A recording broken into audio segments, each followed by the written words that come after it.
focus. Ideate, innovate, enable.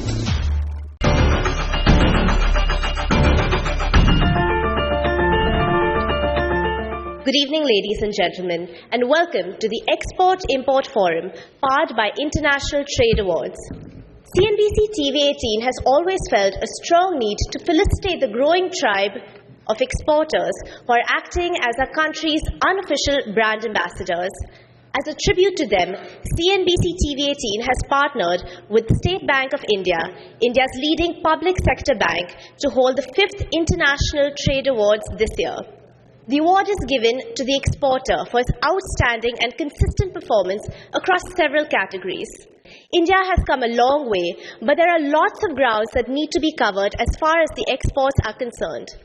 Without further ado, let me introduce our keynote speaker for the evening, Mr. A.B. Ravi, Editor, Special Projects, CNBC TV18. Made in India has emerged strongly as never before. Today, you find just not in upscale stores like Harrods, Marks and Spencer's as well. You also find made in India products under the hood of cars flying across Europe, North America, Japan, South Korea. So be it electronic goods, gems and jewelry, textiles and clothing, agriculture products, pharma products, fertilizers, chemicals, or leather goods, the Indian exporters have made their mark in the global arena. Clearly, India's prowess now goes beyond IT and ITES. This transformation has been possible because of the entrepreneurial spirit, innovative approach, drive, and passion of exporters. They have been our country's silent brand ambassador. It is their pursuit that has changed India's image abroad. We at CNBC TV18 have always felt a strong need to felicitate the growing tribe of exporters for acting as a country's unofficial brand ambassadors. As a tribute to them, CNBC TV18 has partnered with State Bank of India to host the 5th edition of the International Trade Awards this year. This award will be given to exporters for their outstanding and consistent performance across several categories. As a run-up to the awards, we are doing a series of ground events called the Export-Import Forum across 5 cities in the country. We are kicking off with Coimbatore today. Through these ground events and editorial shows, we at CNBC TV18 hope to play a catalyst role and espouse the cause of exporters. We do hope the Indian exporters get all the support from the government and they touch the $500 billion mark in the next 3 to 4 years. We are happy to partner Made in India exporters. We wish them all the best. Thank you very much. Thank you, Mr. Ravi. Our next keynote speaker, Mr. P.N. Prasad, General Manager, Mid-Corporate Group, State Bank of India. I'm extremely happy to be in front of you this evening. My role, I think, basically to welcome all of you to this evening function. Mr. Ravi has already set the tone for this evening's discussions and the panel discussion which will follow after this. This evening function, the panel discussion, I'm sure will be able to address some of the issues. We have a very erudite and a very knowledgeable panel today.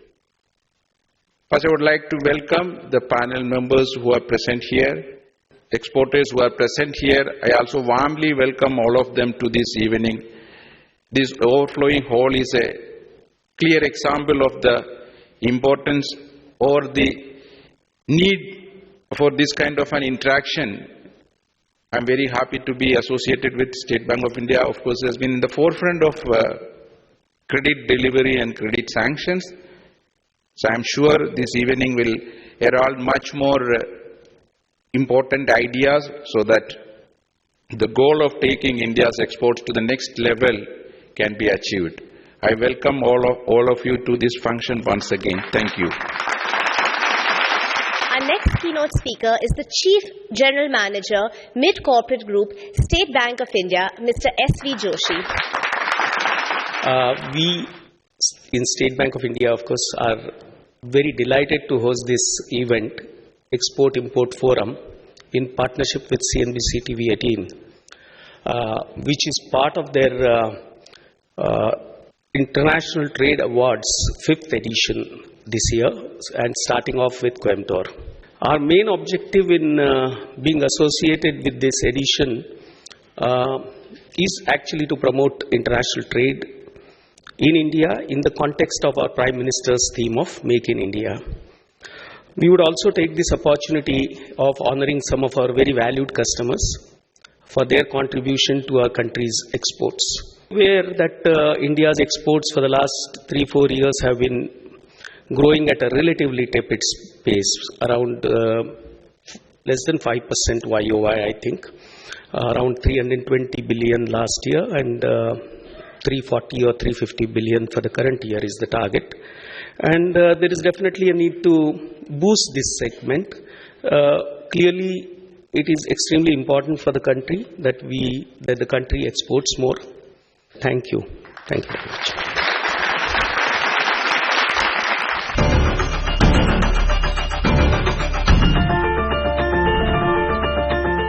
The theme for today's evening is, can Indian exporters become globally competitive?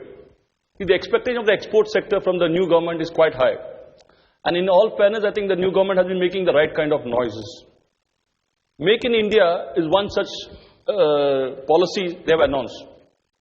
Will Make in India boost the export sector? Or it's just a good slogan? That's a talking point.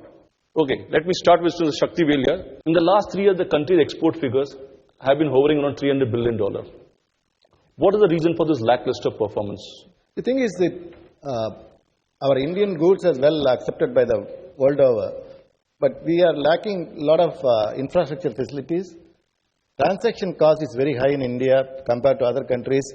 The Exim Bank study says other countries, their transaction cost is only 3.5%, whereas our transaction cost is 7%. Then again, cost of fund. It is abnormal here, because we are requesting that there should be a separate chapter for the exports, which was there earlier. Now they removed it. And if you see the port facilities in Chennai, we don't have a mother vessel coming and calling us here. We have to send to Colombo, from Colombo it goes. So this kind of facilities, government has to look into it. And also labor reforms. That also is very important in exports. I want your comment on this RBI governor. Yeah. He has been critical of Make in India. He says, and I quote him, it should be Make for India.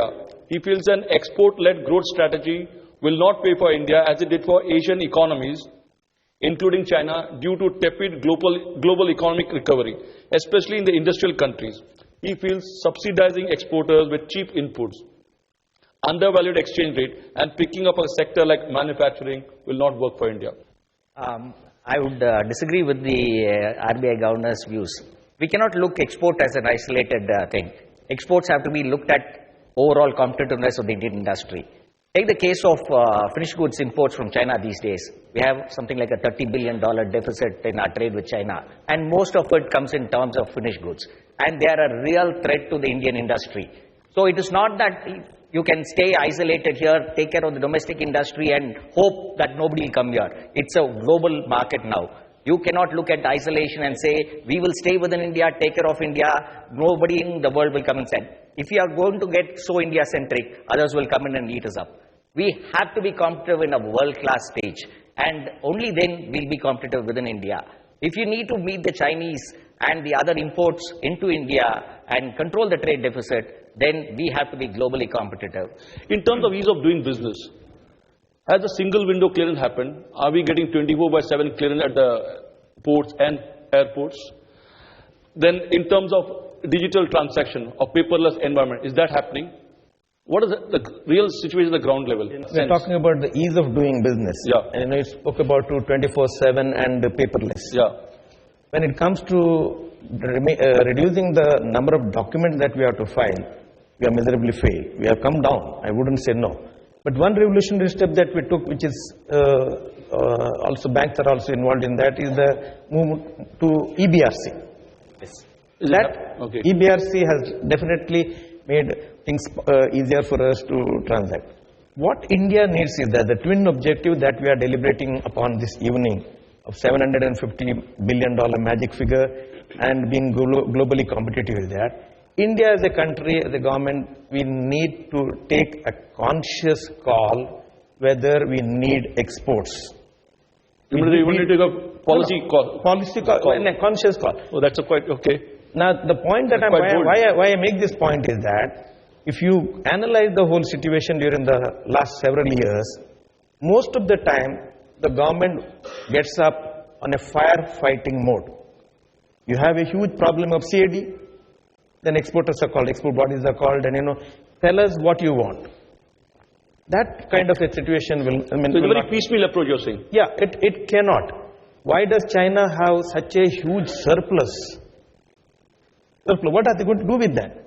It's necessary because your power of resilience depends on that. You need those shock absorbers, when for a rainy day, when it goes come, we do not know, and it cannot happen overnight. Even if the exporters are here given a subsidy of 50%, our exports cannot become 500 billion next year. It can't. It can't. Okay, So therefore, it has to be a process which continuously should be there, and the government should believe in that. That currency, the foreign exchange, forex is something which inflow of it has to be a continuous process, and not to tide over a difficult situation a government finds itself in, as the situation we found in the 1990s. Okay. That should not happen. As a banker, you have been talking to all our clients. What is the sense you're getting when you talk to them? See, one is the liquidity problem. What is the sense you're getting when you talk to them? See, when we talk to them, they generally share with us essentially their difficulty in terms of the cost of funds, because that is what they believe we can address. Okay. Cost of funds, cost of deposits, as well as the lending costs in India have been high, and now to what extent exports can be, if I may use the word subsidized or cross-subsidized, is partly left to the government's efforts also. Like it is also the attitude. I want to ask you whether custom is... what Mr. D'Souza has said. To make the rupee stable, and also not to allow the foreign remittances to go into the market, RBI is purchasing the foreign currency and improving the reserves so as to match the ECB outstanding. That's right. It is around $455 billion ECB outstanding. The inward remittances have been purchased by RBI to keep the rupee stable also at 61 or 62 level. Had they allowed the foreign inward remittances to go into the market, rupee will appreciate to 54, 55 by this time during the last 6 months. That is one of the measures, as suggested by Mr. D'Souza, has been taken by RBI to stabilize the rupee. Okay. Coming back to, so how do you make Indian exporters globally competitive? So let's take 2 or 3 or 4 issues. Labor reform. What needs to be done on the labor reform front? Paying for labor is not a problem. There are 2 things. One for the migrating laborers to give shelters. The factories are struggling hard to find shelters or to build hostels and all that. When doing so, we have a lot of difficulties with the complaints from the buyer side, and from we have to follow as per law of the land, also as per their requirement. So we had to work a lot on the other side to support the labor side, and we have little time for our product development and focus on marketing. So if we have government support on hostels and my flexible little labor laws, that will help a lot.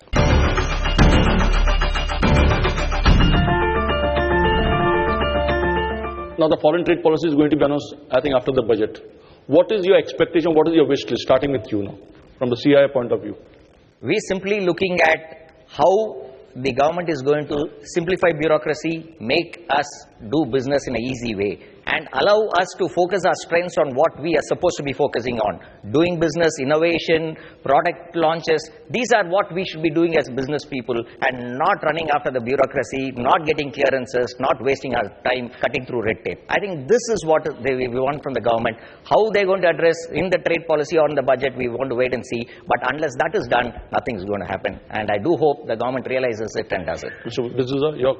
Yeah, foreign trade policy should continue whatever has been promised in the past, because we have not come up the ladder in terms of our export turnover or in terms of the infrastructure that we are eligible for.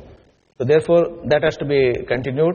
And what is important is that there has to be a mechanism by which the cost of financing has to come down. How it has to be done is for the RBI, the government, to see and examine. Otherwise, it will not happen. Okay, let's give the banker's view. What perspective, the foreign trade policy by itself will not have any significant impact on the way we approach this entire business, because we basically only one part of the exports business, that is financing and handling the transactions. Cost of funds, of course, it's a biggest factor for us. Another thing, see, now, as I said, at the Bangladesh, there's export 25 billion. They import everything. But in India, if you want to import, suppose small-scale people want to import and re-export, it's a nightmare. So they should make the policy, when you import, you should be able to export. When the goods comes in, then 24 hours it will be cleared. The FTB should be focused on a couple of things. One, cutting down the transaction cost or the cost of funds, and focus on improving infrastructure, and clear vision on the free trade agreement with countries like Canada and the European Union. It's been on the cards for many, many years. So that should be the main agenda. Mr. Kushma, final word. Yeah. FPT, we cannot expect much change during this year because it's hardly 7 or 8 months old, this government. But 1 year overdue. Basically, they should clear the bottlenecks for easy clearances, easy licenses, quick licenses.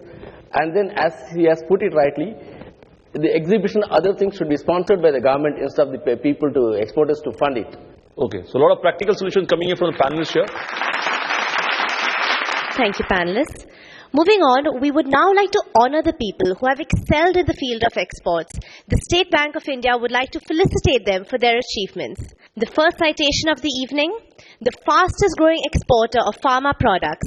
Can the representative of Shashan Pharmaceuticals please come on stage?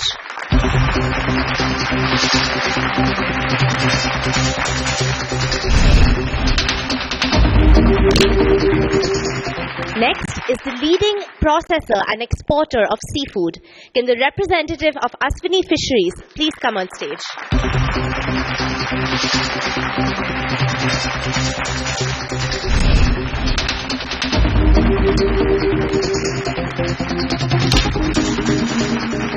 And our next winner is the leading exporter of world-class seafood. Can the representative of Sagar Grandi Exports please come on stage?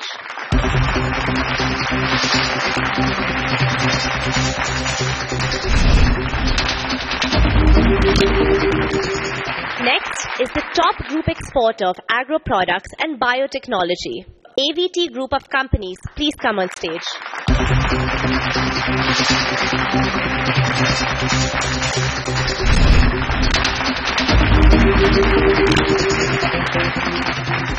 Next is the best exporter to textile and apparel markets and fulfilling its commitments towards socio-environmental development. Can the representative of Loyal Textile please come on stage?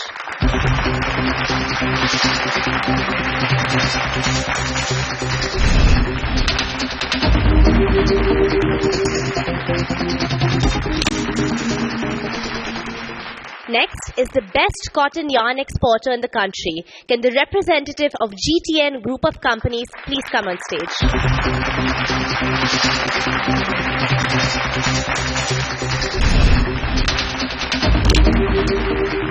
Next is the largest exporter of finished leather. Can Mr. S.D. Krishna Kumar of Farida Group of Companies please come on stage?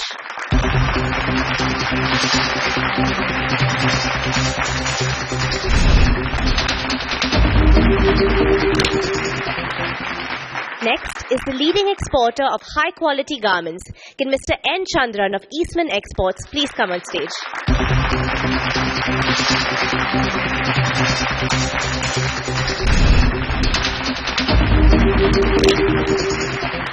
Next is the leading exporter of world-class gold jewelry. Can Mr. K. Srinivasan of Emerald Jewel please come on stage?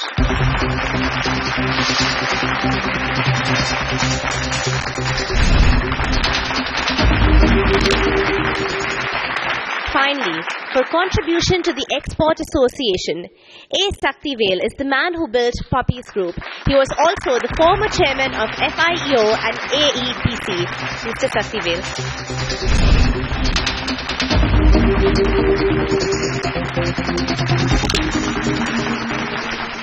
Ladies and gentlemen, thank you so much for being part of the celebrations this evening. Can I please invite all the panelists and all the award winners on stage for a photo op?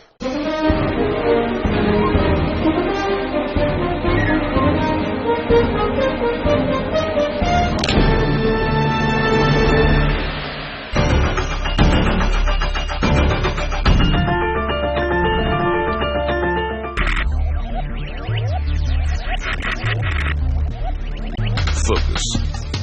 Ideate, innovate, enable.